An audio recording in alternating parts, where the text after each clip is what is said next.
could not have imagined that the global economy, already in throes of a slowdown, would be pushed into an unprecedented contraction. We could not have also imagined then that our people, as those in other countries, would have to endure the loss of near and dear ones and suffer hardships brought about due to a health crisis. The risk of not having a lockdown was far too high. Within 48 hours of declaring a 3-week-long complete lockdown, the Prime Minister announced the Pradhan Mantri Garib Kalyan Yojana, valued at 2.76 lakh crores, that provided free food grain to 800 million people, free cooking gas for 80 million families for months, and cash directly to over 400 million farmers, women, elderly, the poor, and the needy. Even as a large section of citizens stayed home, milk, vegetables, fruit suppliers, health and sanitary workers, truck drivers, railways and public transport workers, bank employees, electricity workers, our annadatas, police, firemen, and the armed forces all had to go about their work as normal, but with the additional anxiety of the virus hanging over them. We recognize this, and I think I speak on behalf of everybody in this august house when I express my heartfelt gratitude to these men and women for how they were able to carry out their work and duty to provide for the nation's basics over those crucial months. Speaker, sir, for public good, honorable members of parliament and members of legislative assemblies too offered their salaries. In May 2020, the government announced the Atmanirbhar Bharat package. To sustain the recovery further into the year, we also rolled out 2 more Atmanirbhar packages, 2 and 3. Total financial impact of all the Atmanirbhar Bharat packages, including measures taken by the RBI, was estimated to be about 27.1 lakh crores, which amounts to more than 13% of our GDP. As a government, we kept a watch on the situation and were proactive in our responses. The government, led by the Prime Minister, stretched its resources to deliver for most vulnerable sections of our society, the poorest of the poor, the Dalits, the tribals, the elderly, the migrant workers, and our children. The Pradhan Mantri Garib Kalyan Yojana, the 3 Atmanirbhar packages, and announcements made later were like 5 mini budgets in themselves. The Atmanirbhar packages accelerated our pace of structural reforms, redefinition of MSMEs, commercialization of the mining sector, agriculture and labor reforms, privatization of public sector undertakings, one nation, one ration card, production-linked incentive schemes are some of the notable reforms carried out during this period. Faceless income tax assessment, DBT, and financial inclusion are the others. Today, India has 2 vaccines available and has begun medically safeguarding not only her own citizens against COVID-19, but also those of 100 or more countries. It is added comfort to know that 2 or more vaccines are also expected soon. Honorable Prime Minister launched the vaccination drive by crediting and thanking our scientists. We are ever grateful for the strength and rigor of their efforts.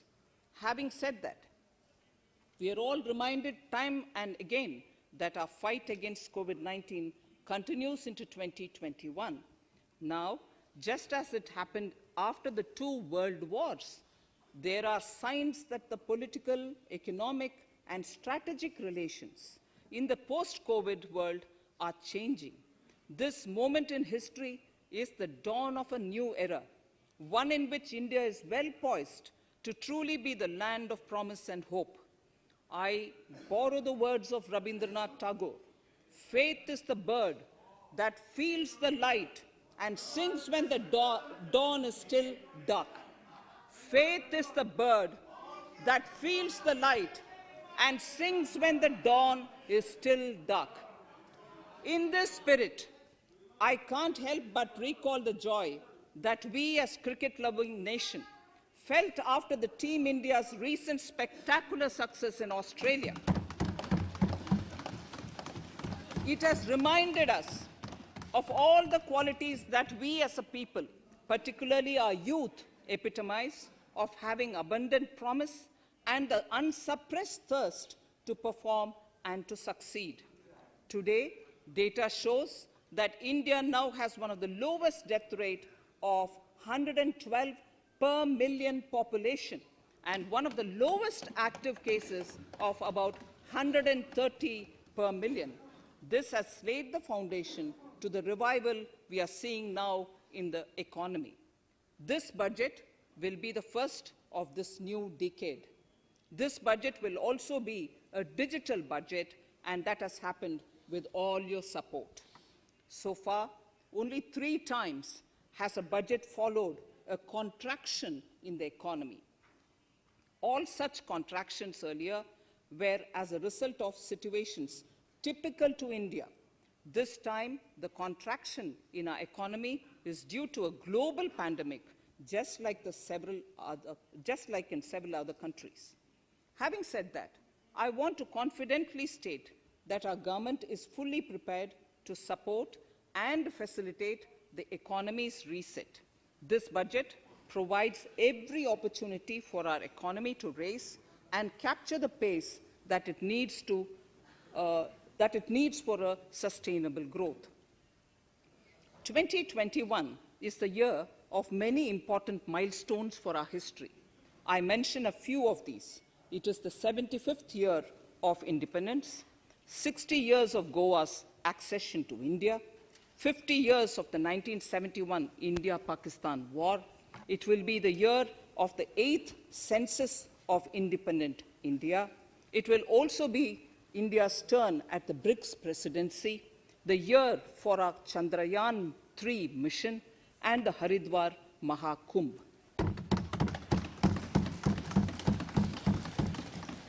Honorable Speaker, before I commence Part A of the budget, I want to take a moment to acknowledge how isolating and distancing seemed like insurmountable challenges for a country like ours that has people coming together in times of crisis. It hurts us in many ways. It hurt us in many ways. I bow my head in respect to every citizen for the endurance shown in facing what was an undeniably a tough year for all our physical and mental well-being. Part A. In Part A, I wish to lay a vision for Atmanirbhar Bharat. Atmanirbhar Bharat or Atmanirbharta is not a new idea. Ancient India was largely self-reliant and equally a business epicenter of the world. Atmanirbhar Bharat is an expression of the 130 crore Indians who have full confidence in their capabilities and skills. We are already part of international groupings such as the G20 and the BRICS, the Coalition for Disaster Resilient Infrastructure, and the International Solar Alliance are realities today due to India's efforts. The proposals in Part A will further strengthen the sankalp of nation first, doubling farmers' income, strong infrastructure, healthy India, good governance, opportunities for youth, education for all, women empowerment, and inclusive development, among others. Additionally, also on the path to fast implementation are the 13 promises we had made in the budget of 2015-16, which were to materialize during the Amrit Mahotsav of 2022 on the 75th year of our independence. They too resonate with the vision of Atmanirbharta.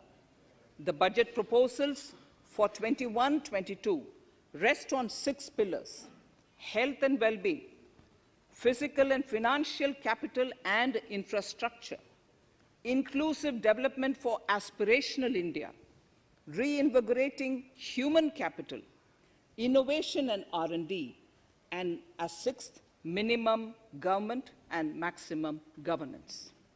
I now move to talking about the first pillar, health and well-being. Even at the outset, I would like to say that the investment on health infrastructure in this budget has increased substantially. Progressively, as institutions absorb more, we shall commit more.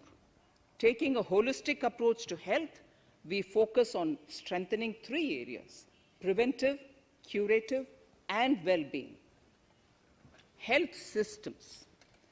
A new centrally sponsored scheme, PM Atmanirbhar Swasth Bharat Yojana, will be launched with an outlay of about 64,180 crores over 6 years. This will develop capacities of primary, secondary, and tertiary care health systems, strengthen existing national institutions, and create new institutions to cater to detection and cure of new and emerging diseases. This will be in addition to the National Health Mission. The main interventions under the scheme are support for over 17,000 rural and 11,000 urban health and wellness centers, setting up integrated public health labs in all districts, and 3,382 block public health units in 11 states, establishing critical care hospital blocks in 602 districts and 12 central institutions, strengthening of National Center for Disease Control, its 5 regional branches and 20 metropolitan health surveillance units, expansion of the integrated health information portal to all states and UTs to connect all public health labs, operationalization of 17 new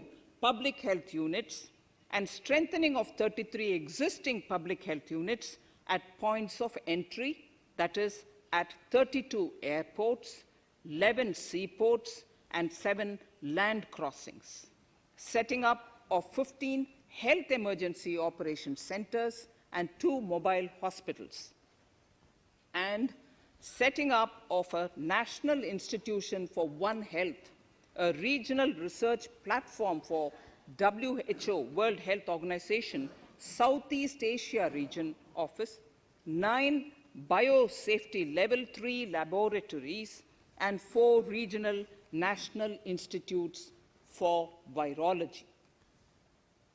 Nutrition.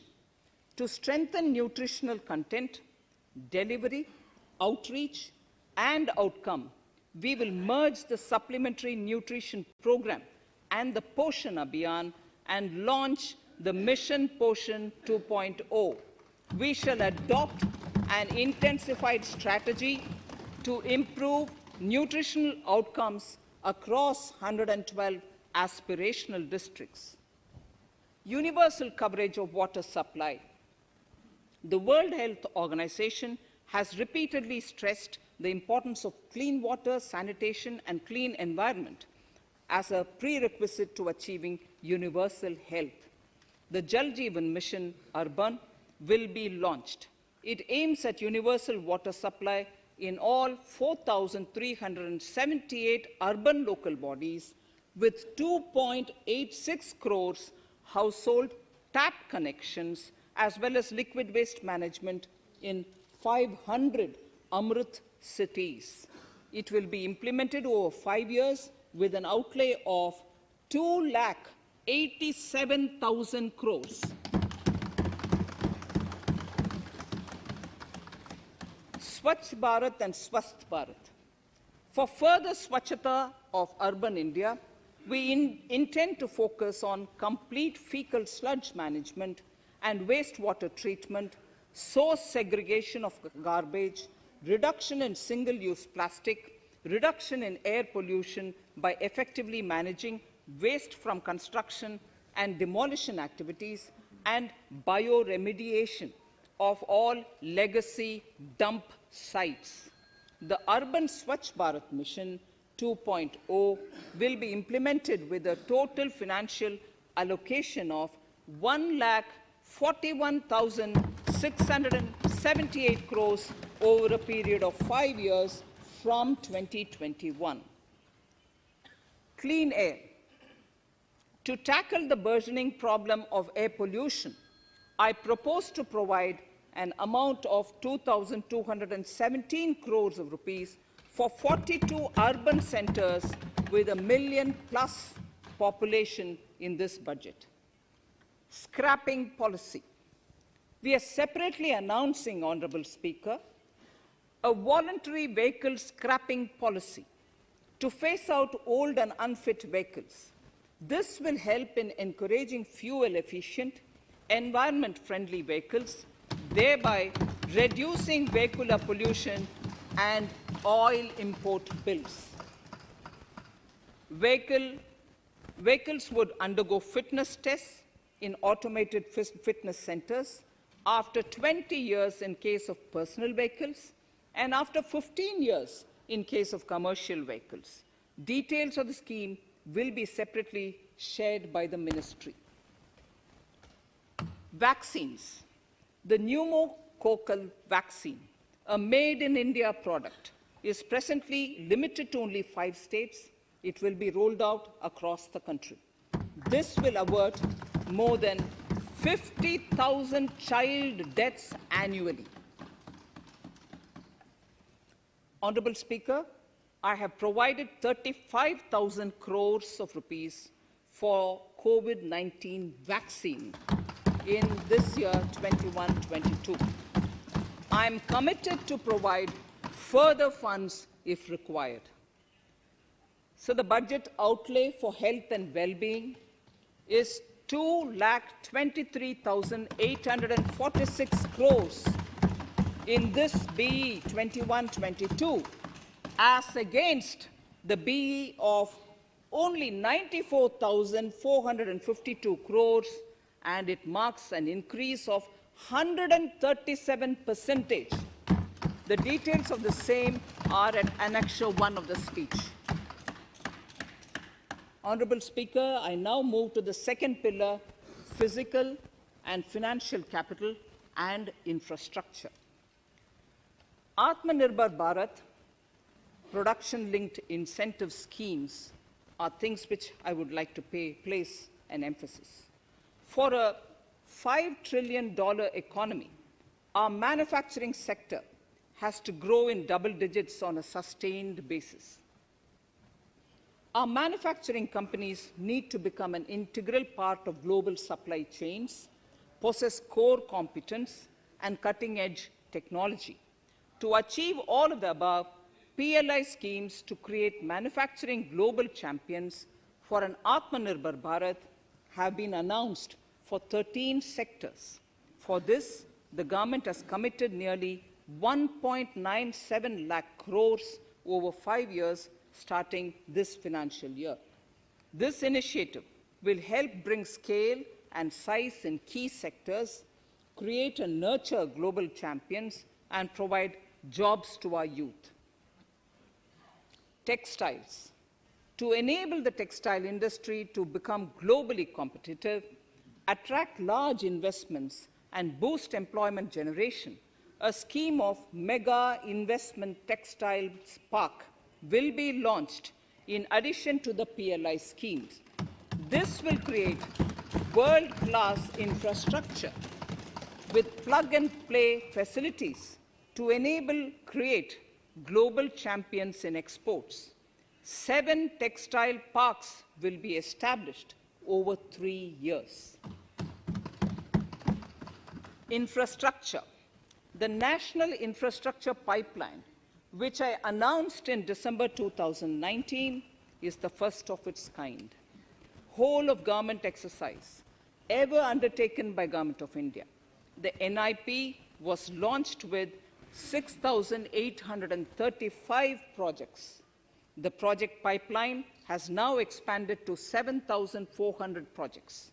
Around 217 projects worth rupees 1.10 lakh crores under some key infrastructure ministries have been completed. The NIP is a specific target which this government is committed to achieving over the coming years. It will require major increase in funding from both the government and the financial sector. In this budget, I propose to take concrete steps to do this in 3 ways. Firstly, by creating the institutional structures. Secondly, by a big thrust on monetizing assets. And thirdly, by enhancing the share of capital expenditure in central and state budgets. Infrastructure needs long-term debt financing.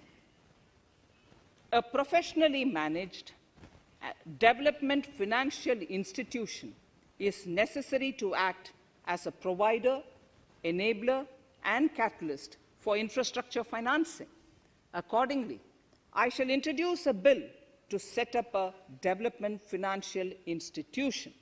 I have provided a sum of 20,000 crore rupees to capitalize this institution.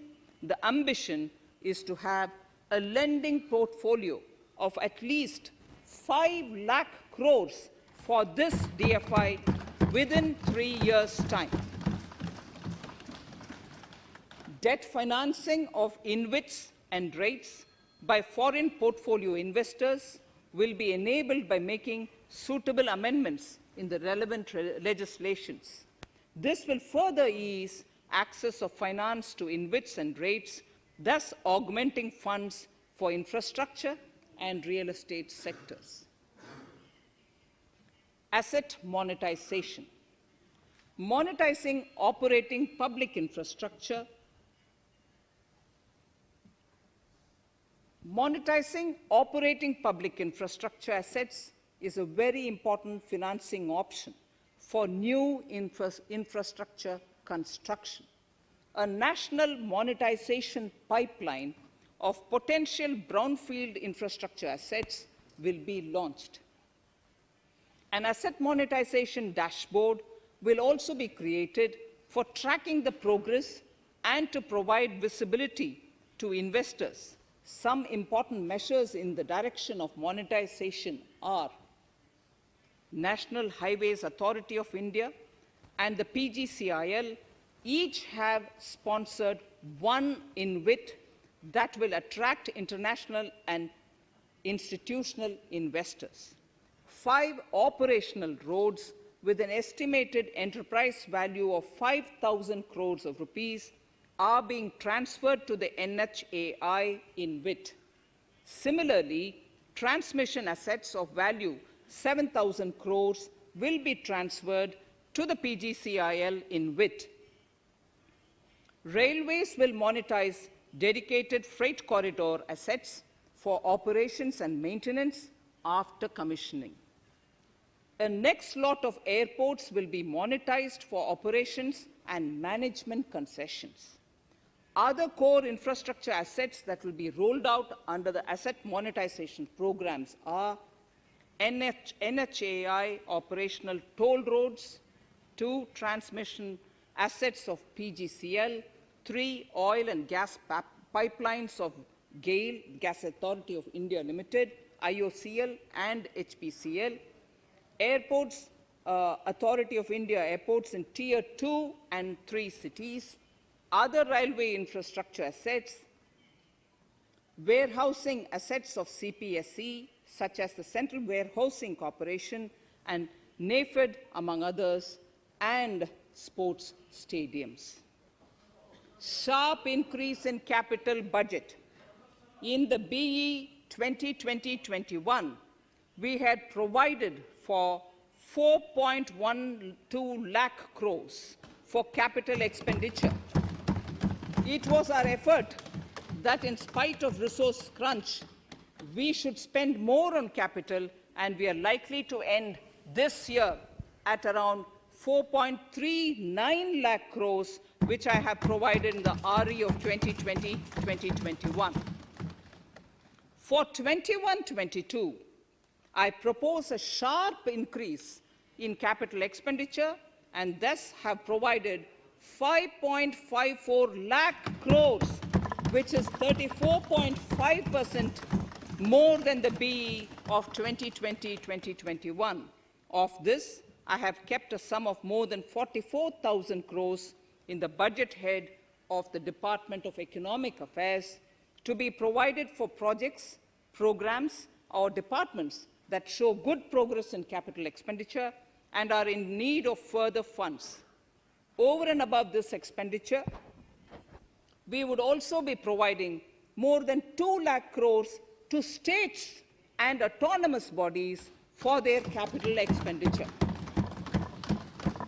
We will also work out specific mechanisms to nudge states to spend more of their budget on creation of infrastructure.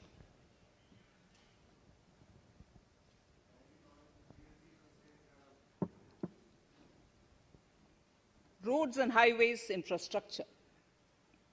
More than 13,000 kilometer length of roads at a cost of 3.3 lakh crores has already been awarded under the 5.35 lakh crores Bharatmala Pariyojana project, of which 3,800 kilometers have been constructed.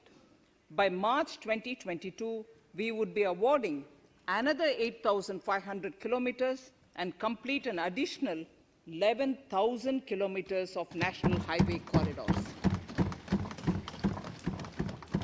To further augment road infrastructure, more economic corridors are also being planned. Some are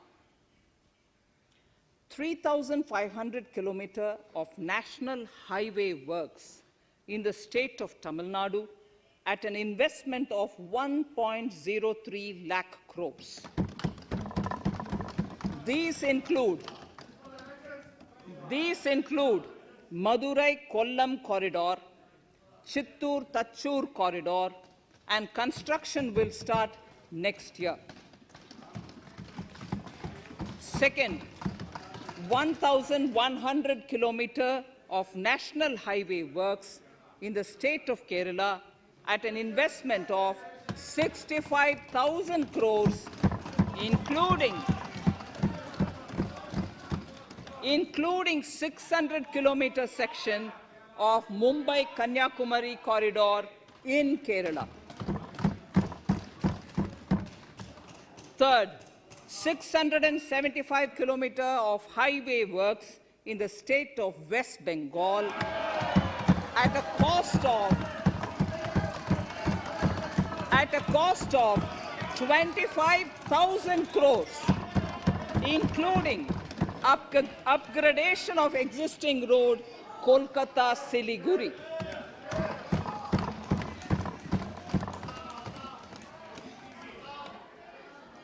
National highway works of around 19,000 crores are currently in progress in the state of Assam.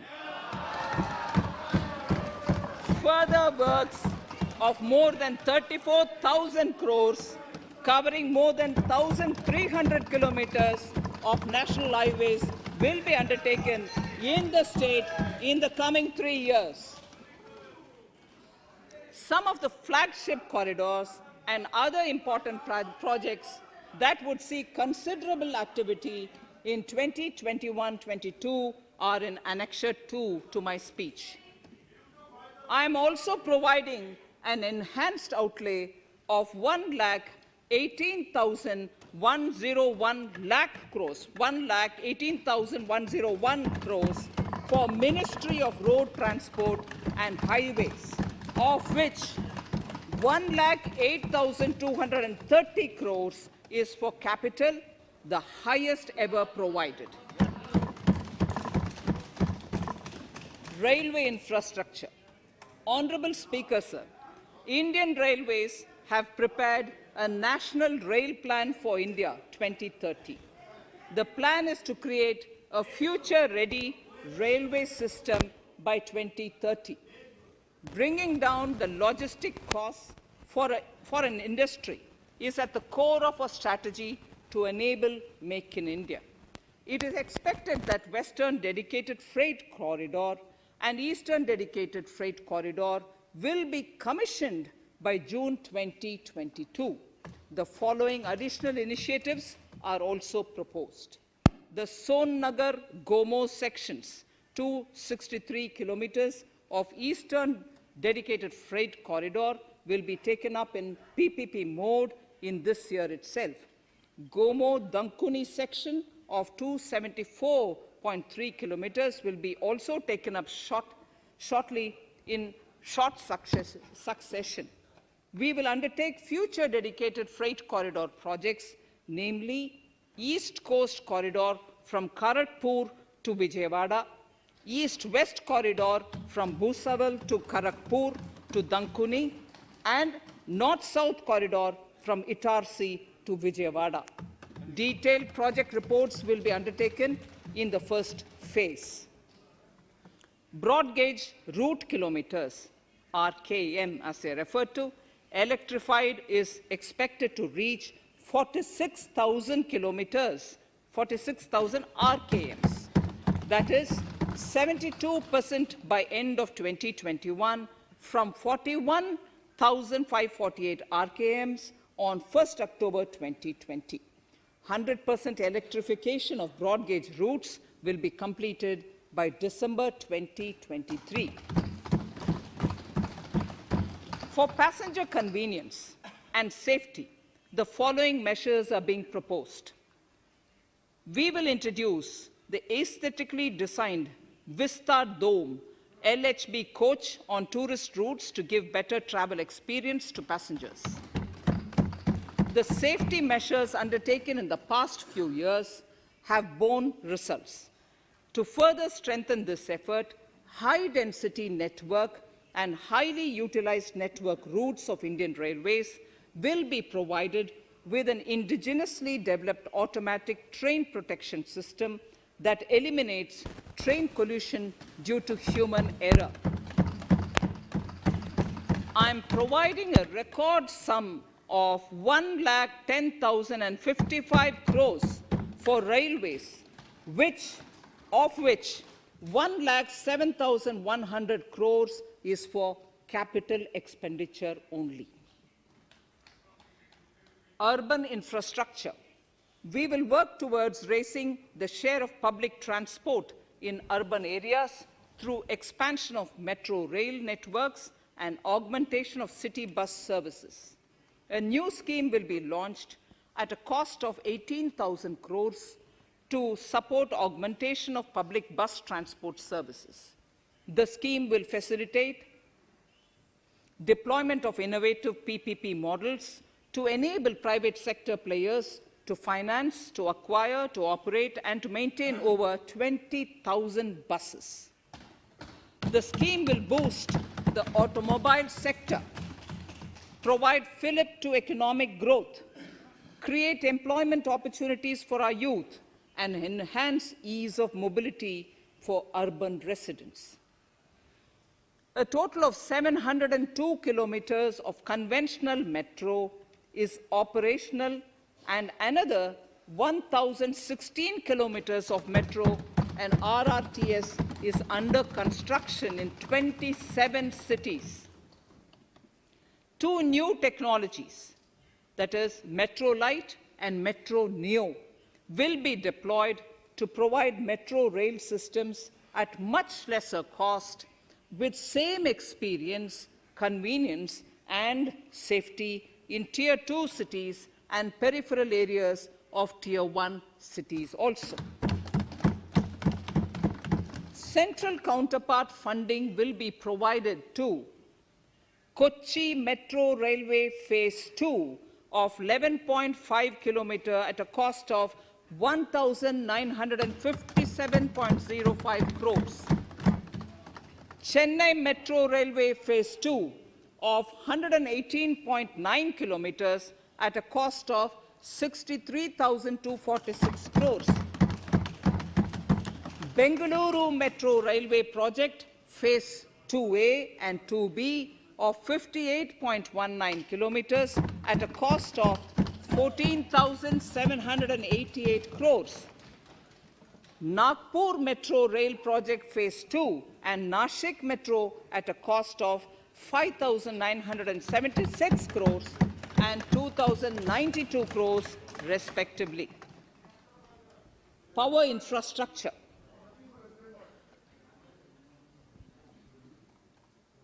The past 6 years have seen a number of reforms and achievements in power sector.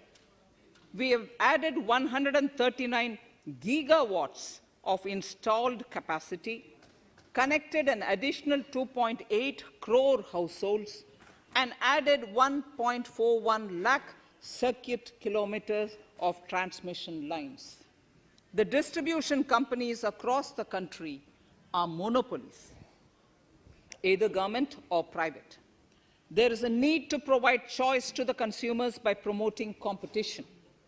A framework will be put in place to give consumers alternatives to choose from among more than one distribution companies. I read that sentence again. A framework will be put in place to give consumers alternatives to choose from among more than one distribution company. The viability of distribution companies is a serious concern. A revamped, reforms-based, result-linked power distribution sector scheme will be launched with an outlay of 3,05,984 crores over 5 years. The scheme will provide assistance to DISCOMs for infrastructure creation, including prepaid smart metering, feeder separation, upgradation of systems, etc., tied to financial improvements.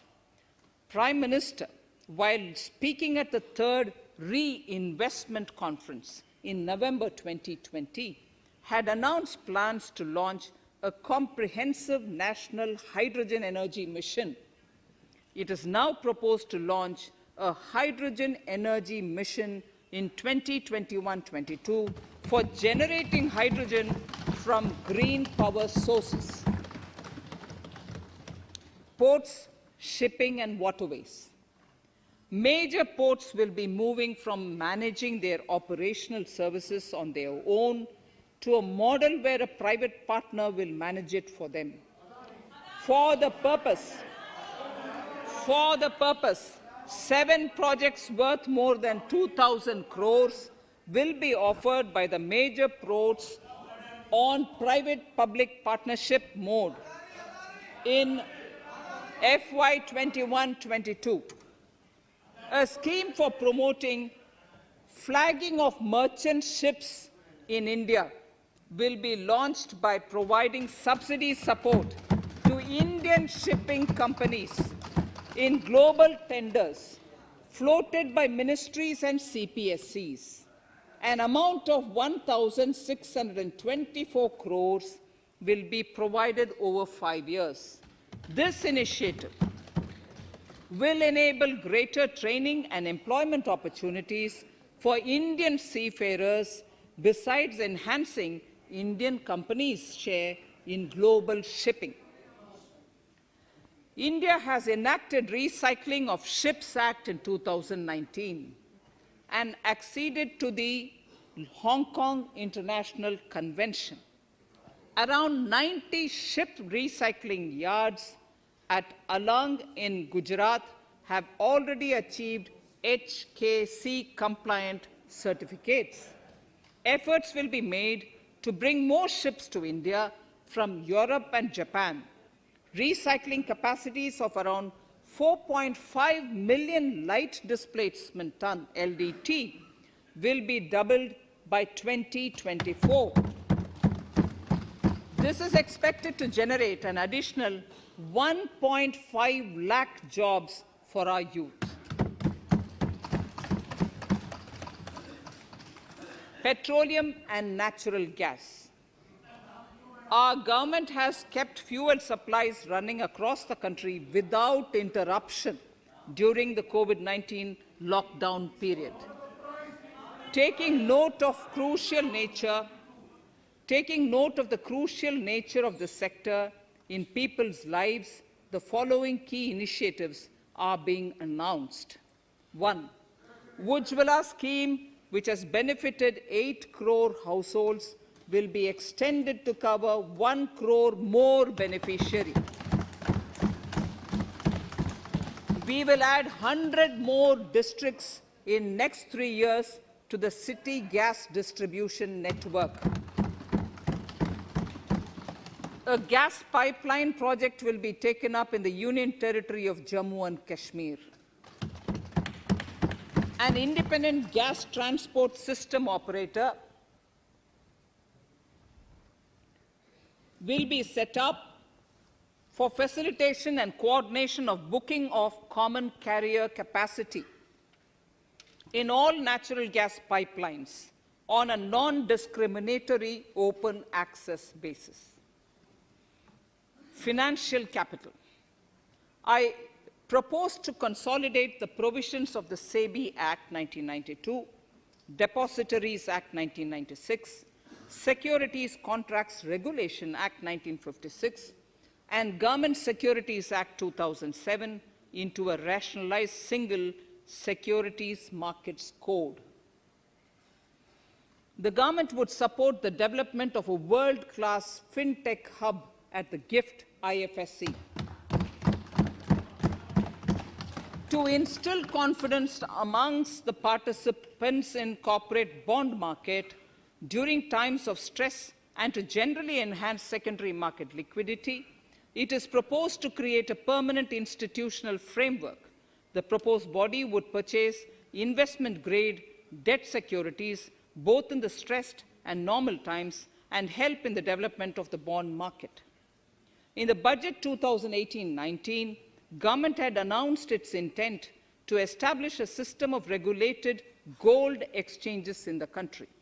For the purpose, SEBI will be notified as the regulator, and Warehousing Development and Regulatory Authority will be strengthened to set up a commodity market ecosystem arrangement, including vaulting, assaying, logistics, etc., in addition to warehousing. Towards investor protection, I propose to introduce an investor charter as a right of all financial investors across all financial products. To give a further boost to the non-conventional energy sector, I propose to provide additional capital infusion of 1,000 crores to Solar Energy Corporation of India and 1,500 crores to Indian Renewable Energy Development Agency. I propose to amend the Insurance Act 1938 to increase the permissible FDI limit from 49% to 74% in insurance companies and allow foreign ownership and control with safeguards. Under the new structure, the majority of directors on the board and key management persons would be resident Indians, with at least 50% of directors being independent directors and specified percentage of profits being retained as general reserve. Stressed asset resolution by setting up a new structure.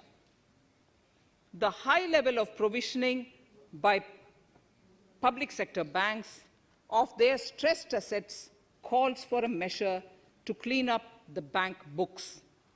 An asset reconstruction company limited and asset management company would be set up to consolidate and take over the existing stressed debt and then manage and dispose of the assets to alternative investment funds and other potential investors for eventual value realization. Recapitalization of PSB. To further consolidate the financial capital capacity of PSBs, further recapitalization of 20,000 crores is proposed in 21-22. Deposit insurance. Last year, government had approved an increase in the deposit insurance cover from 1 lakh rupees to 5 lakhs for bank customers. I shall be moving amendments to DICGC Act 1961 in this session itself to streamline the provision so that if a bank is temporarily unable to fulfill its obligations, the depositors of such bank can get easy and time-bound access to their deposits to the extent of the deposit insurance cover. This would help depositors of banks that are currently under stress.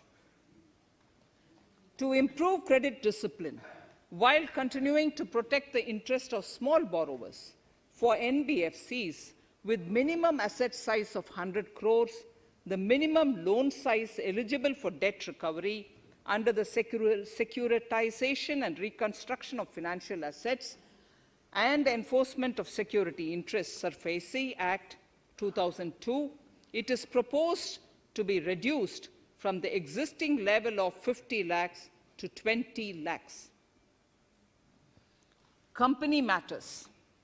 The decriminalization of the procedural and technical compoundable offences under Companies Act 2013 is now complete. I now propose to take up decriminalization of the Limited Liability Partnerships Act 2008. Honourable Speaker, I propose to revise the definition under the Companies Act 2013 for small companies by increasing the threshold for paid-up capital from not exceeding 50 lakh to not exceeding 2 crores and turnover from not exceeding 2 crores to not exceeding 20 crores. This will benefit more than 2 lakh companies in easing their compliance requirements.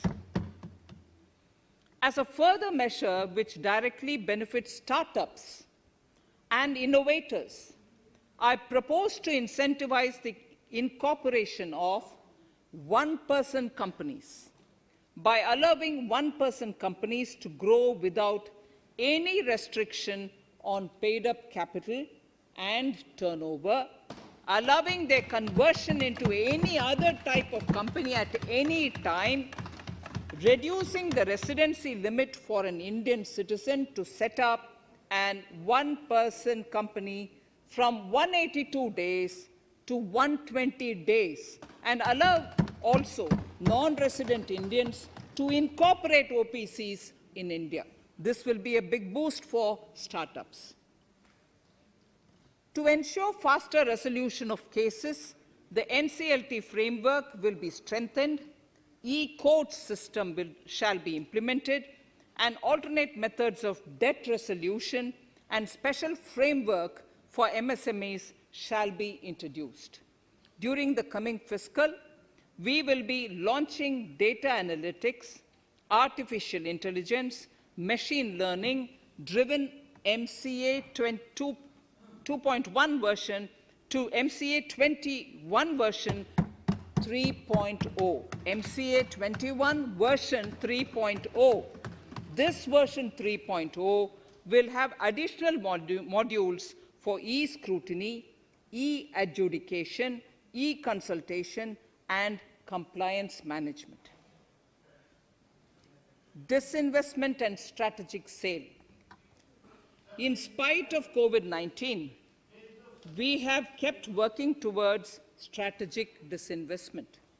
A number of transactions, namely BPCL, Air India, Shipping Corporation of India, Container Corporation of India, IDBI Bank, Bharat Earth Movers Limited, Pawan Hans, Neelachal Ispat Nigam Limited, among others, would be completed in 21-22. Other than IDBI Bank, we propose to take up the 2 public sector banks and 1 general insurance company in the year 21-22. This would require legislative amendments, and I propose to introduce the amendments in this session itself. In 21-22, we would also bring the IPO of LIC, for which I am bringing the requisite amendments in this session itself. In the Atmanirbhar package, I had announced that we will come out with a policy of strategic disinvestment of public sector enterprises. I'm happy to inform the House that the government has the government has approved the said policy. The policy provides a clear roadmap for disinvestment in all non-strategic and strategic sectors. We have kept 4 areas that are strategic, where bare minimum CPSCs will be maintained and rest privatized. In the remaining sectors of all CPSCs will be privatized. The main highlights of the policy are mentioned in Annexure 3.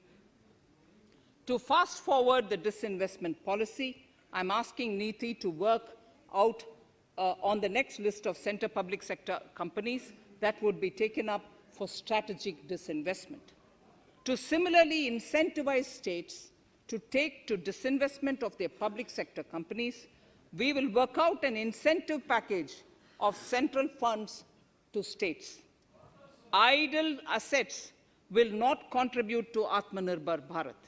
The non-core assets largely consist of surplus land with government ministries and departments and public sector enterprises. Monetizing of land can either be by way of direct sale or concession, or by similar means. This requires special abilities, and for this purpose, I propose to use a special purpose vehicle in the form of a company that would carry out this activity. In order to ensure timely completion of closure of sick or loss-making CPSCs, we will introduce a revised mechanism that will ensure timely closure of such units. I have estimated 1,75,000 crores as receipts from disinvestment in BE 21-22.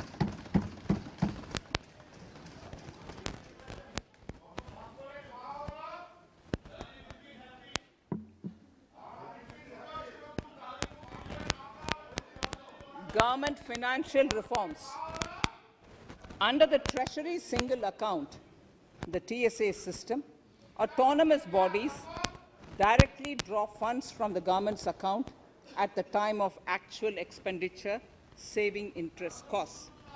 We will extend the TSA system for universal application from 21-22.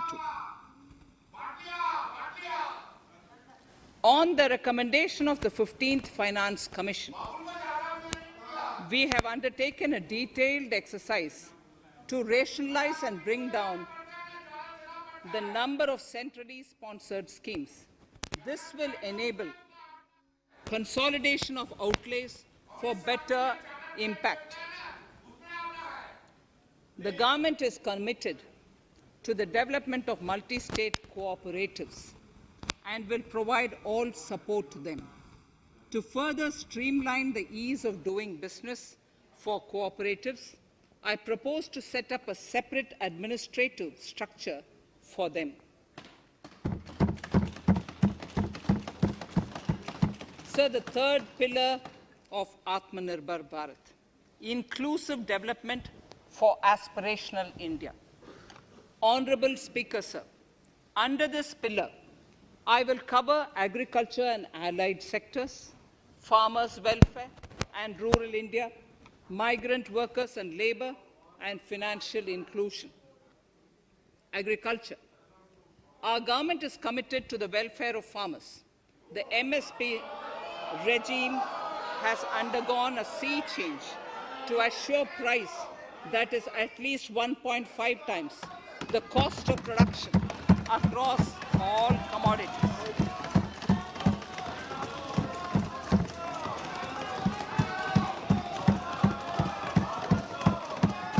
The procurement has also continued to increase at a steady pace.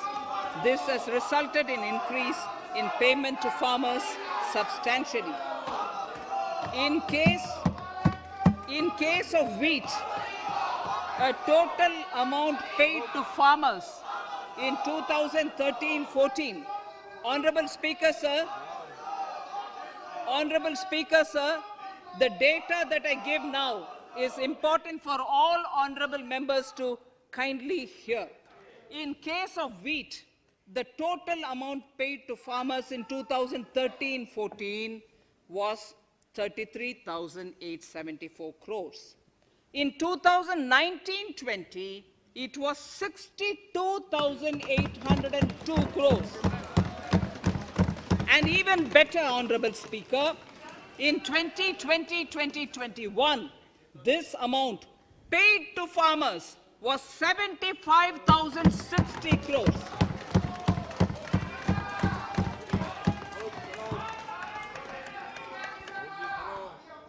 Honorable Speaker, again an important fact, the number of wheat growing farmers that were benefited increased in 2020-21 to 43.36 lakhs compared to 35.57 lakhs in 2019-20. That much of an increase within 1 year. For paddy, again an important data. For paddy, the amount paid in 2013-14 was 63,928 crores. In 2019-20, this increased to 1,41,930 crores. Even better, in 2020-2021, in 2020-21, this is further estimated, and I'm saying this is further estimated because the procurement is ongoing, and therefore I can't give you the final figure. This is further estimated to increase to 1,72,752 crores. The number of farmers benefited increased from 1.24 crores in 2019-20 to 1.54 crores in 2020-21. In the same way, Honorable Speaker, sir, in the case of pulses, the amount paid in 2013-14 was 236 crores. In 2019-20, this was increased to 8,285 crores. Now in 2021, it is at 10,530 crores. More than 40 times increase from 2013-14. The receipts to cotton farmers have seen a stupendous increase from 90 crores in 2013-14 to 25,974 crores in, I'm giving you data as of 27th January 2021, this is bound to increase. From 90 crores for cotton farmers in 2013-14 to 25,974 crores in 2021. All the details in complete narration is available in Annexure 4 to my speech. Early this year, Honorable Prime Minister had launched the Swamitwa scheme. Under this, a record of rights is being given to property owners in villages. Up till now, about 1.80 lakh property owners in 1,241 villages have been provided cards. I propose during 21-22 to extend this to cover all states and union territories. To provide adequate credit to our farmers, I have enhanced the agricultural credit target to 16.5 lakh crores in this year. We will focus on ensuring increased credit flow to animal husbandry, Pashupalan, dairy, and to Matsyakar, to the fisheries. We are enhancing the allocation to the Rural Infrastructure Development Fund from 30,000 crores to 40,000 crores. The Micro Irrigation Fund, with a corpus of 5,000 crores, has been created under NABARD. I propose to double it by augmenting it by another 5,000 crores. To boost value addition in agriculture and allied products and their exports, the scope of Operation Green Scheme, that is presently applicable to only tomatoes, onions, and potatoes, will be enlarged to include 22 perishable crops. Around 1.68 lakh crore farmers, around 1.68 crore farmers are registered, and 1.14 lakh crores of rupees trade value has been carried out through e-NAMs, the National Agricultural Market. Keeping in view the transparency and the competitiveness that e-NAM has brought into the agricultural market, 1,000 more mandis will be integrated with e-NAM. Honorable Speaker, sir, with all this, the Agricultural Infrastructure Fund would be made available to the APMCs for augmenting their infrastructure facilities.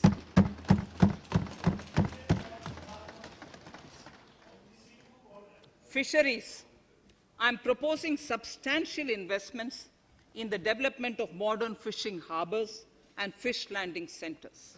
To start with, 5 major fishing harbors, Kochi, Chennai, Visakhapatnam, Paradip, and Petua Ghat, will be developed as hubs for economic activity. We will also develop inland fishing harbors and fish landing centers along the banks of rivers and waterways. Seaweed farming is an emerging sector with potential to transform the lives of coastal communities. It will provide large-scale employment and additional incomes. To promote seaweed farming and cultivation, I propose a multi-purpose seaweed park to be established in Tamil Nadu. Migrant workers and laborers. We have launched the One Nation, One Ration Card scheme, through which beneficiaries can claim their rations anywhere in the country. Migrant workers in particular benefit from the scheme. Those staying away from their families can partially claim their ration where they are stationed, while their family in their native places can claim the rest.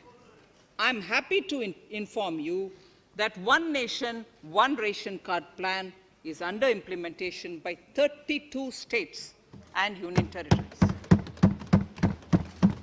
reaching about 69 crore beneficiaries.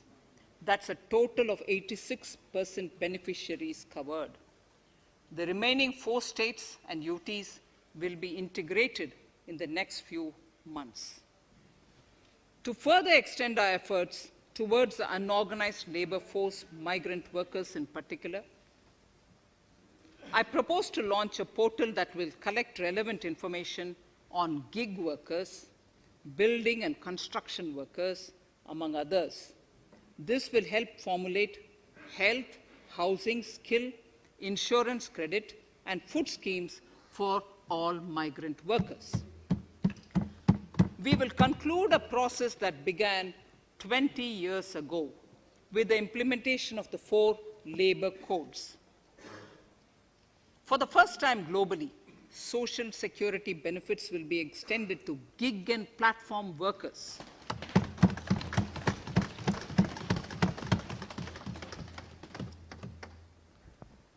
Minimum wages will apply to all categories of workers, and they will all be covered by the Employees State Insurance Corporation. Women will be allowed to work in all categories and also in the night shifts with adequate protection.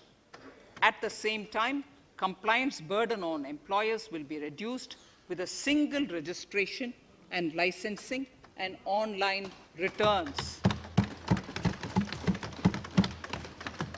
financial inclusion to further facilitate credit flow under the scheme of Stand Up India for the scheduled castes and scheduled tribes and also women. I propose to reduce the margin money requirement from 25% to 15% only, and to also include loans for activities in allied sectors, in allied activities in agriculture. We have taken a number of steps to support the MSME sector. In this budget, I have provided 15,700 crores to this sector, more than double of the last year's BE. Honorable Speaker, sir, I now go to the fourth pillar, reinvigorating human capital. The national education policy announced recently has had good reception. In school education, more than 15,000 schools will be qualitatively strengthened to include all components of the national education policy. They shall emerge as exemplar schools in their regions, hand-holding and mentoring other schools to achieve the ideals of policy. 100 new Sainik schools will be set up in partnership with NGOs, private schools, and states. Higher education. In Budget 2019-20, I had mentioned about the setting up of a higher education commission in India. We would be introducing the legislation this year to implement the same. It will be an umbrella body having 4 separate vehicles for standard setting, accreditation, regulation, and funding. Many of our cities have various institutions, universities, and colleges supported by the Government of India. Hyderabad, for example, has about 40 major institutions. In 9 such cities, we will create a formal umbrella structure so that these institutions can have better synergy while also retaining their internal autonomy. A glue grant will be set aside for this purpose. For accessible higher education in Ladakh, I propose to set up a central university in Leh.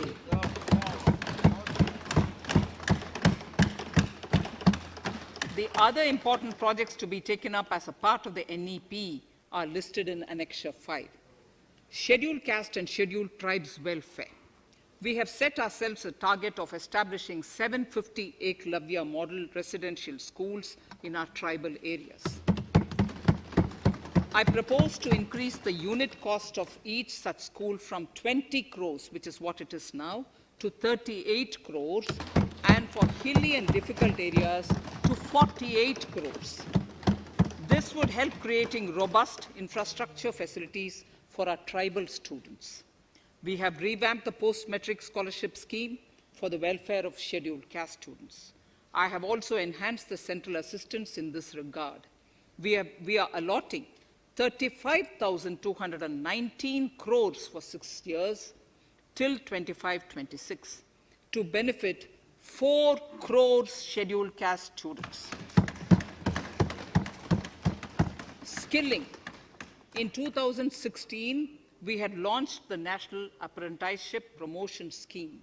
The government proposes to amend the Apprenticeship Act with a view to further enhancing apprenticeship opportunities for our youth. We will realign the existing scheme of National Apprenticeship Training Scheme for providing post-education apprenticeship, training of graduates and diploma holders in engineering. Over 3,000 crores will be provided for this purpose. An initiative is underway, Honorable Speaker, in partnership with the United Arab Emirates to benchmark skill qualifications, assessment and certification, accompanied by the deployment of certified workforce. We also have a collaborative inter-training program between India and Japan to facilitate transfer of Japanese industrial and vocational skills, techniques, and knowledge. We will take forward this initiative with many more countries also.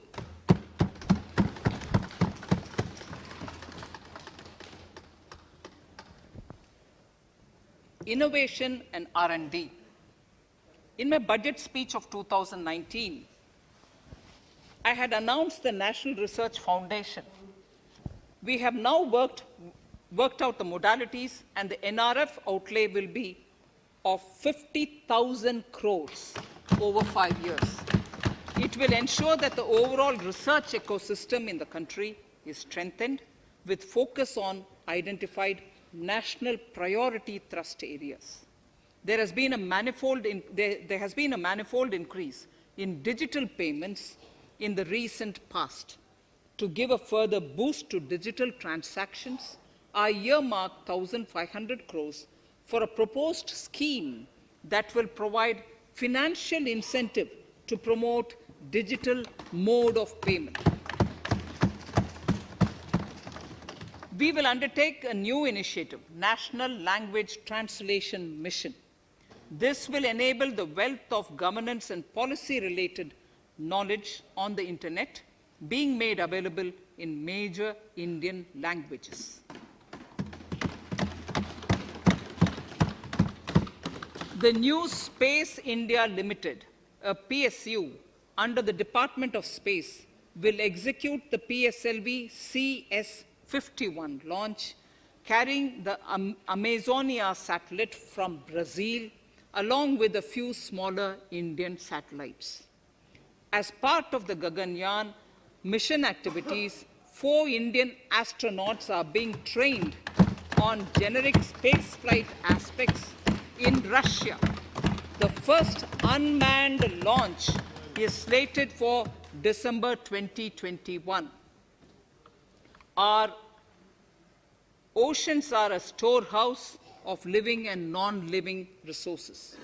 To better understand this realm, we will launch a deep ocean mission with a budget outlay of more than 4,000 crores over 5 years. This mission will cover deep ocean survey exploration and projects for the conservation of deep sea biodiversity. I come to the 6th pillar, Honorable Speaker, minimum government, maximum governance. Honorable Speaker, sir, this is the last of the 6 pillars. This will outline plans for reforms in one of our core principles of minimum government, maximum governance. We have taken a number of steps to bring reforms in tribunals in the last few years for speedy delivery of justice. Continuing with the reforms process, I now propose to take further measures to rationalize the functioning of tribunals. We have introduced the National Commission for Allied Healthcare Professionals Bill in Parliament. National Commission for Allied Healthcare Professionals Bill in the Parliament, with a view to ensure transparent and efficient regulation of 56 allied healthcare professionals. Additionally, to bring about transparency, efficiency, and governance reforms in the nursing profession, the National Nursing and Midwifery Commission Bill will be introduced by the government for passing. To have ease of doing business for those who deal with government or CPSEs and carry out contracts, I propose to set up a conciliation mechanism and mandate its use for quick resolution of contractual disputes. This will instill confidence in private investors and contractors. Honorable Speaker, sir, the forthcoming census could be the first digital census in the history of India.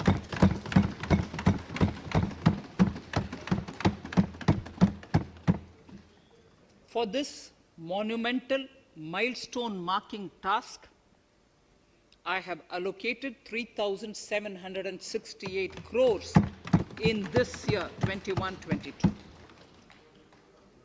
Honorable Speaker, Goa is celebrating the Diamond Jubilee year of the state's liberation from Portuguese rule. From the Government of India's side, I propose to grant 300 crores to the Government of Goa for the celebrations.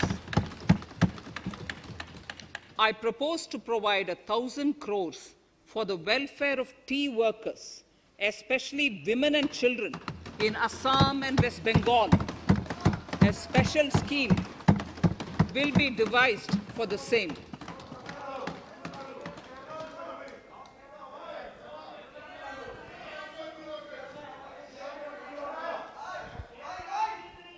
Fiscal position.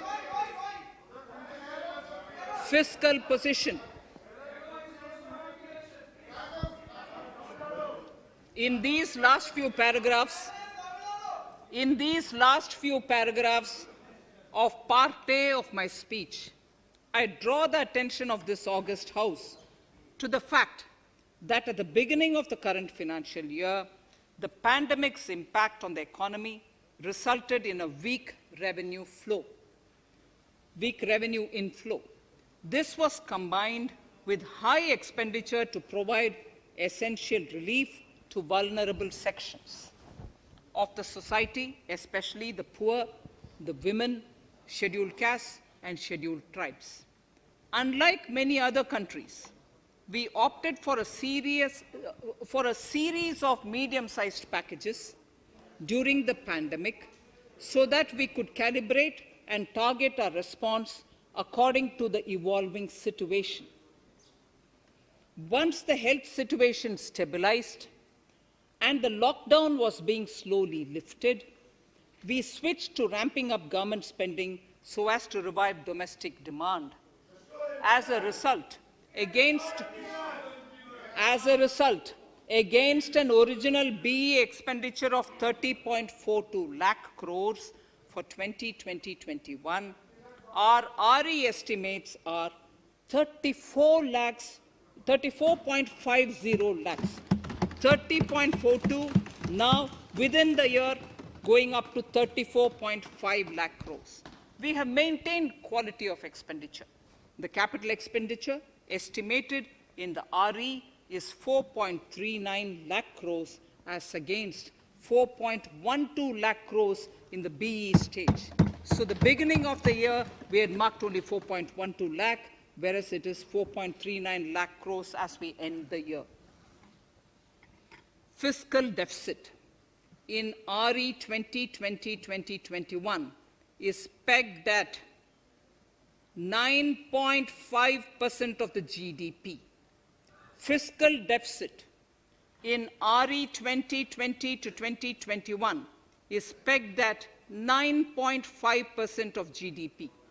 We have funded this through government borrowings, multilateral borrowings, small saving funds, and short-term borrowings.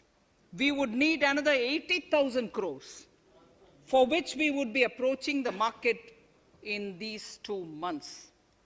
We would be needing another 80,000 crores, for which we would be approaching the markets in these 2 months. To ensure that the economy is given the required push, our BE estimates for expenditure in 21-22 are 34.83 lakh crores. This includes 5.54 lakh crores as capital expenditure, an increase of 34.5% over the BE figure of 2020-2021. The fiscal deficit in BE 21-22 is estimated to be 6.8% of the GDP. The gross borrowing from the market for the next year would be around 12 lakh crores.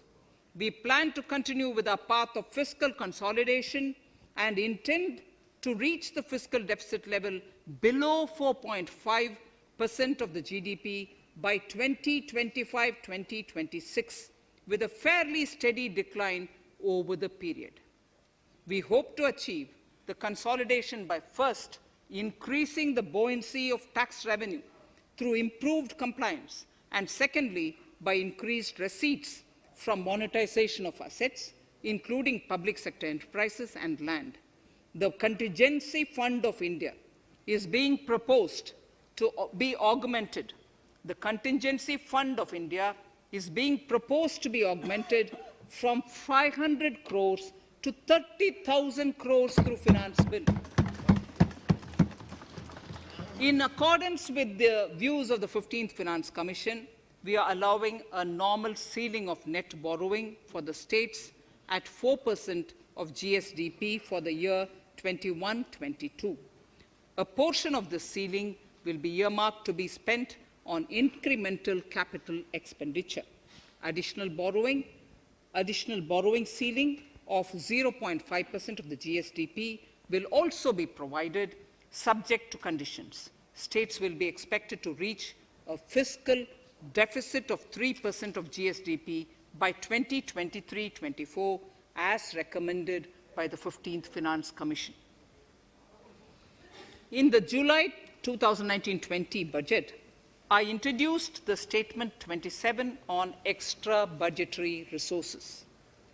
It disclosed the borrowings of the government agencies that went towards funding Government of India schemes and whose repayment burden was on the government. In my 2020-21 budget, I enhanced the scope and coverage of that statement by including the loans provided by government to the FCI, the Food Corporation of India. Taking a step further in this direction, I propose to discontinue the NSSF loan to FCI for food subsidy, and accordingly, budget provisions have been made in RE 2020-21 and in the BE 2021-22. The extra budgetary resource details are at Annexure 6. We know that the Frbm Act mandates fiscal deficit of 3% of GDP to be achieved by 31st March 2020-2021. The effect of this year's unforeseen and unprecedented circumstances has necessitated the submission of a deviation statement under Sections 4 of Subclause 5 and Section 7, Subclause 3b of the Frbm Act, which I am laying on the table of the House as part of the Frbm documents. Towards achieving central government fiscal deficit along the broad path that I have already indicated, I will be introducing an amendment to the Frbm Act. Honourable Speaker, on the 9th of December 2020, the 15th Finance Commission submitted its final report covering the period 2021 to 2026 to the Rashtrapati Ji. The government has laid the Commission's report along with the explanatory memorandum in the Parliament, retaining the vertical shares of the states at 41%. We recognize our commitment to fiscal federalism and propose, therefore, to adhere to this recommendation. Jammu and Kashmir in the 14th Finance Commission was entitled to get devolution being a state. Now the funds of the UTs of Jammu Kashmir and Ladakh would be provided by the centre. I have also provided, on the Commission's recommendation, 1,18,452 crores as revenue deficit grant to 17 states in 21-22, as against 74,340 crores to 14 states in 2020-21. Honourable Speaker, I would now move to Part B of my speech.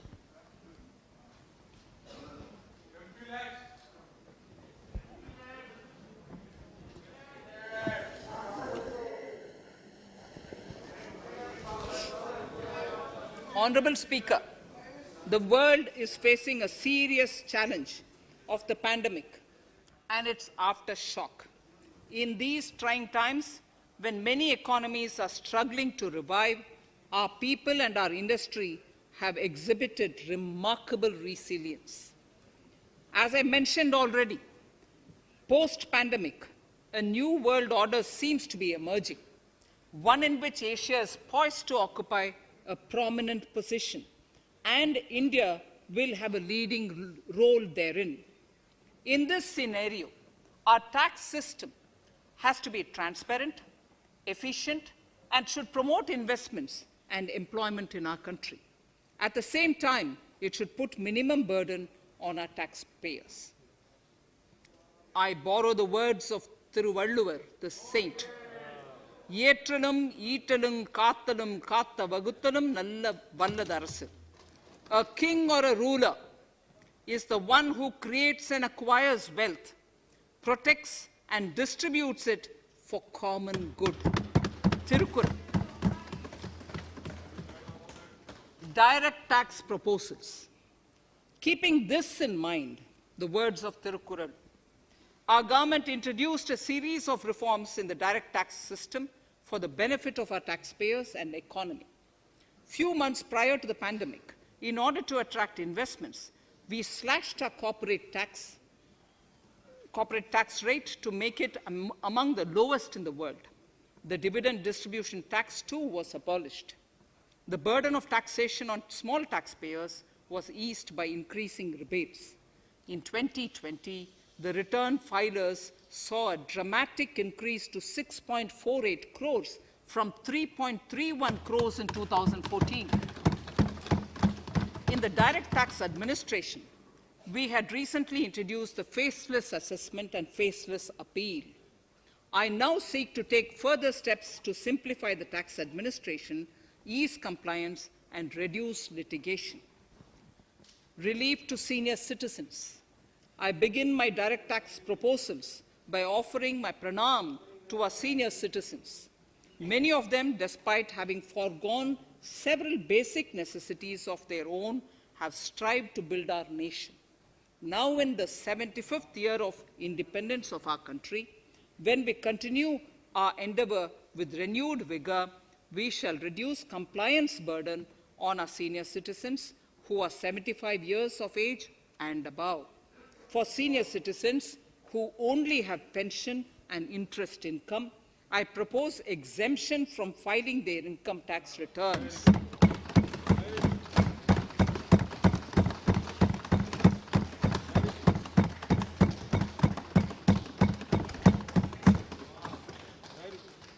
The paying bank will deduct the necessary tax on their income.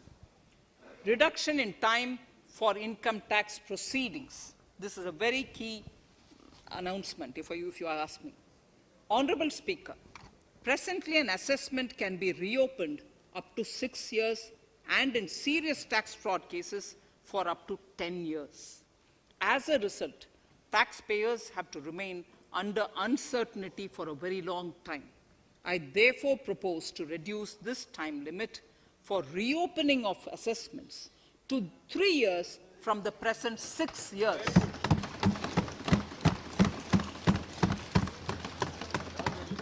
In serious tax evasion cases too, only where there is evidence of concealment of income of 50 lakh or more in a year. In serious tax evasion cases too, only where there is evidence of concealment of income of 50 lakh or more in a year can the assessment be reopened up to 10 years. Even this reopening can be done only after the approval of the Principal Chief Commissioner, the highest level of Income Tax Department. Setting up the Dispute Resolution Committee. Honorable Speaker, it has been the resolve of this government to reduce litigation, which mars the present taxation system. The government came out with the Direct Taxation Vivad Se Vishwas scheme to give taxpayers an opportunity to settle long-pending disputes and be relieved to further strain on their time and resources. The response from taxpayers has been the best ever, as over 110,000 taxpayers have already opted to settle tax disputes of over 85,000 crores under this scheme. To further reduce litigation for small taxpayers, I propose to constitute a dispute resolution committee for them, which will be faceless to ensure efficiency, transparency, and accountability. Anyone with a taxable income up to 50 lakh and disputed income up to 10 lakh shall be eligible to approach the committee. Faceless IT-AT. For ease of compliance and to reduce discretion, we are committed to make the taxation processes faceless. The government has already introduced faceless assessment and appeal this year. The next level of income tax appeal is the Income Tax Appellate Tribunal. I now propose to make this tribunal faceless. We shall establish a national faceless Income Tax Appellate Tribunal Center.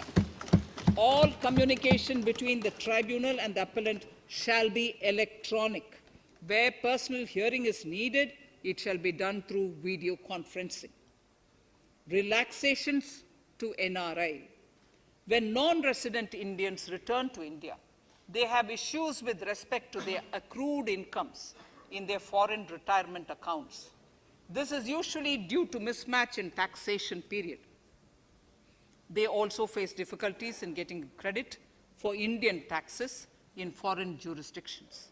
I propose to notify rules for removing their hardship of double taxation. Exemption from audit. Currently, if your turnover exceeds 1 crore, you have to get your accounts audited.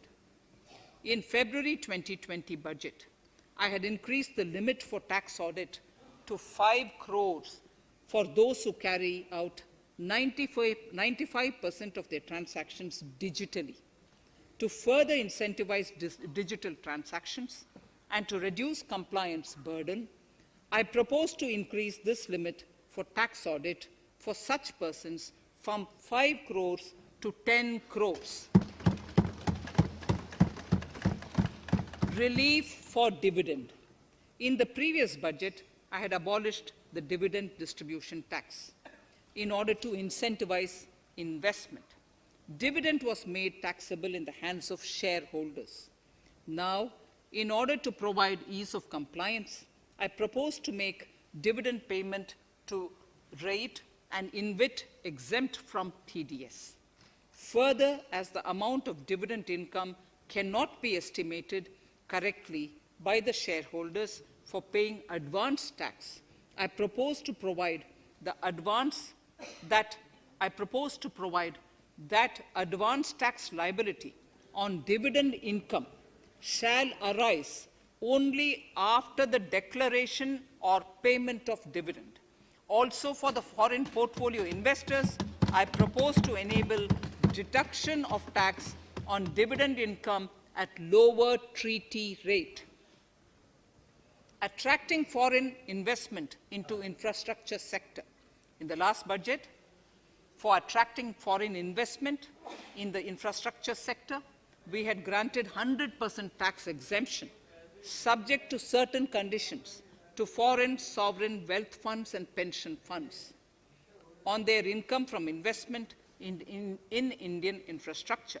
We have noticed that few of such funds are facing difficulties in meeting some of the conditions. In order to ensure that a large number of funds invest in India, I propose to relax some of these conditions relating to prohibition on private funding, restriction on commercial activities, and direct investment in infrastructure.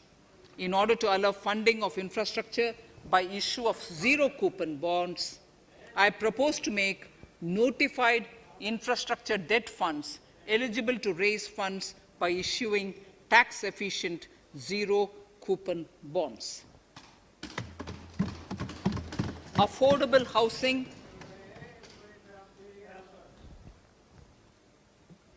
Affordable housing and rental housing. This government sees housing for all and affordable housing as priority areas. In July 2019 budget, I provided an additional deduction of interest amounting to 1.5 lakh for loan taken to purchase an affordable house. I propose to extend the eligibility of this condition by 1 more year to 31st March 2022. The additional deduction of 1.5 lakh shall therefore be available for loans taken up to 31st March 2022 for the purchase of affordable houses. Further, to keep up the supply of affordable houses, I propose that the affordable housing projects can avail a tax holiday for 1 more year till 31st March 2022. These are available now for projects also. We are committed to promote supply of affordable rental housing for migrant workers. For this, I propose to allow tax exemption for notified affordable rental housing projects. Tax incentives to IFSC. As I mentioned in Part A of this speech, the government is committed to making the International Financial Services Center in GIFT City a global financial hub. In addition to the tax incentives already provided, I propose to include, among others, tax holiday for capital gains for aircraft leasing companies, tax exemption for aircraft lease rentals paid to foreign lessors, tax incentive for relocating foreign funds in the IFSC, and to allow tax exemption to the investment division of foreign banks located in the IFSC. Pre-filling of returns. Honorable Speaker, in order to ease compliance for the taxpayer, details of salary income, tax payments, TDS, etc., already come pre-filled in income tax returns. To further ease filing of returns, details of capital gains from listed securities, dividend income, and interest from banks, post office, etc., will also be now pre-filled. Relief to small trusts. We hope to reduce compliance burden on small charitable trusts running educational institutions and hospitals. So far, there is a blanket exemption to such entities whose annual receipt does not exceed 1 crore of rupees. I now propose to increase this amount to 5 crores. Labor welfare. We have noticed that some employers deduct the contribution of employees toward provident funds, superannuation funds, and other social security funds, but do not deposit these contributions within the specified time. For these employees, this means a loss of interest or income. In cases where an employer later becomes financially unviable, non-deposit results in a permanent loss for the employees. In order to ensure that employees' contributions are deposited on time, I reiterate that the late deposit of employees' contribution by the employer will not be allowed as deduction to the employer.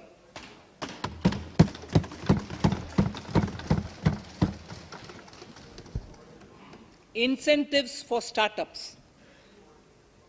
In order to incentivize startups in the country, I propose to extend the eligibility for claiming tax holiday for startups by 1 more year, till 31st March 2022. Further, in order to incentivize funding for the startups, I propose to extend the capital gains exemption for investment in startups by 1 more year, till 31st March 2022. Sir, I now come to indirect tax proposals, GST. Before I come to my indirect tax proposals, I would like to appraise the House on GST. The GST is now 4 years old, and we have taken several measures to further simplify it. Some of the measures include nil return through SMS, quarterly return and monthly payment for small taxpayers, electronic invoice system, validated input tax statements, pre-filled editable GST return, and staggering of returns filing. The capacity of GST and system has also been enhanced. We have also deployed deep analytics and artificial intelligence to identify tax evaders and fake billers and launched special drives against them. The results speak for themselves. We have made record collections in the last few months. The GST Council has painstakingly thrashed out thorny issues. As chairperson to the Council, I want to assure this House that we shall take every possible measure to smoothen the GST further and to remove anomalies such as inverted duty structure. Custom duty rationalization. Our custom duty policy should have the twin objective of promoting domestic manufacturing and helping India get on to global value chain and export better. The thrust now has to be on easy access to raw materials and exports of value-added products. Towards this, last year, we started overhauling the customs duty structure, eliminating 80 outdated exemptions. I also thank everyone who responded overwhelmingly to a crowdsourcing call for suggestions on this revamp. I now propose to review more than 400 old exemptions this year. I repeat, I now propose to review more than 400 old exemptions this year. We will conduct this through extensive consultations, and from 1st October 2021, we will put in place a revised customs duty structure free of distortions. I also propose that any new customs duty exemptions, therefore, henceforth will have validity up to 31st March, following 2 years from the date of the issue. Electronic and mobile phone industry. Domestic electronic manufacturing has grown rapidly. We are now exporting items like mobiles and chargers. For greater domestic value addition, we are withdrawing a few exemptions on part of chargers and subparts of mobiles. Further, some parts of mobiles will move from nil rate to a moderate 2.5%. Iron and steel. MSMEs and other user industries have been severely hit by a recent sharp rise in iron and steel prices. Therefore, we are reducing customs duty uniformly to 7.5% on semis, flats, and long products of non-alloy, alloy, and stainless steels. To provide relief to metal recyclers, mostly MSMEs, I am exempting duty on steel scrap for a period up to 31st March 2022. Further, I am also revoking ADD and CVD on certain steel products. Also, to provide relief to copper recyclers, I am reducing duty on copper scrap from 5% to 2.5%. Textiles. The textile sector generates employment and contributes significantly to the economy. There is a need to rationalize duties on raw material inputs to man-made textiles. We are now bringing nylon chain on par with polyester and other man-made fibers. We are uniformly reducing the BCD rates on caprolactam, nylon chips, nylon fiber, and yarn to 5%.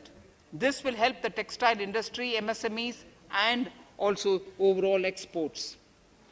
Chemicals.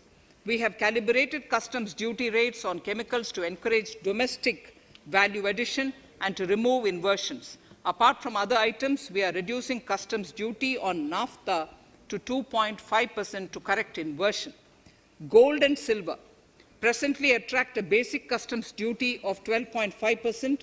Since the duty was raised from 10% in July 19, prices of precious metals have risen sharply. To bring it closer to previous levels, we are rationalizing customs duty on gold and silver. Renewable energy. In Part A, we have already acknowledged that solar energy has huge promise for India. To build up domestic capacity, we will notify a phased manufacturing plan for solar cells and solar panels. At present, to encourage domestic production, we are raising duty on solar inverters from 5% to 20% and on solar lanterns from 5% to 15%. Capital equipment and auto parts. There is immense potential in manufacturing heavy capital equipment domestically. We will comprehensively review the rate structure in due course. However, We are revising duty rates on certain items immediately. We propose to withdraw exemptions on tunnel boring machine. It will attract a customs duty of 7.5% and its parts a duty of 2.5%. We are raising customs duty on certain auto parts to 15% to bring them on par with general rate on auto parts. MSME products. We are proposing certain changes to benefit MSMEs. We are increasing duty from 10 to 15% on steel screws and plastic builder wares. On prawn feed, we increase it from 5 to 15%. We are rationalizing exemption on import of duty-free items as an incentive to exporters of garments, leather, and handicraft items. Almost all of these items are made domestically by our MSMEs. We are withdrawing exemption on imports of certain kinds of leathers as they are domestically produced in good quantity and quality, mostly by MSMEs. We are also raising customs duty on finished synthetic gemstones to encourage domestic processing. Agriculture products to benefit farmers. We are raising customs duty on cotton from nil to 10%, on raw silk and silk yarn from 10 to 15%. We are also withdrawing end-use-based concession on denatured ethyl alcohol. Currently, rates are being uniformly calibrated to 15% on items like maize, bran, rice bran, oil cake, and animal feed additives. There is an immediate need to improve agricultural infrastructure so that we produce more while also conserving and processing agricultural output efficiently. This will ensure enhanced remuneration for our farmers. To earmark resources for this purpose, I propose an agricultural infrastructure and development cess on a small number of items. However, while applying this cess, we have taken care not to put additional burden on consumers on most items. Rationalization of procedures and easing of compliance. For their judicious application, we propose certain changes in the provisioning related to ADD, anti-dumping duty, and CVD, countervailing duty levies. To complete customs investigation, we are prescribing definite timelines. In 2020, we rolled out the Turant Customs Initiative, which brought in faceless, paperless, and contactless customs measures. With effect from September 2020, we have implemented a new procedure for administration of rules of origin. This has helped in putting a check on misuse of FTAs. The specific details of direct and indirect tax changes proposed are listed in the annexure to my speech. Honorable Speaker, sir, with these words, I commend the budget to this august House. Thank you.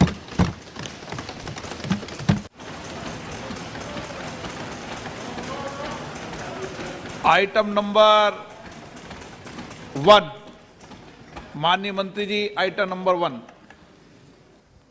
Sorry, I don't have it with me. Sir, I wish to place on table the 15th Finance Commission report.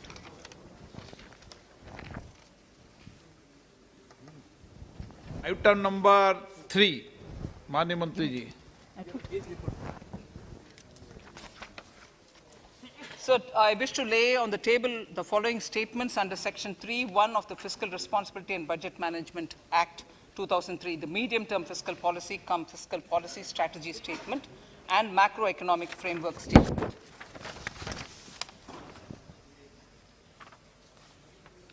Item number 4. So, I wish to seek your permission to move for leave to introduce the Finance Bill 2021. प्रश्न ये कि विधेयक को पुनर्स्थापित करने की अनुमति प्रदान की जाए। जो सदस्य इसके पक्ष में हाँ कहें, जो सदस्य इसके विरोध में ना कहें। मेरे विचार में निर्णय हाँ वालों के पक्ष में हुआ, हाँ वालों के पक्ष हुआ। माननीय मंत्री जी विधेयक को पुनर्स्थापित करें। श्री प्रहलाद जोशी जी।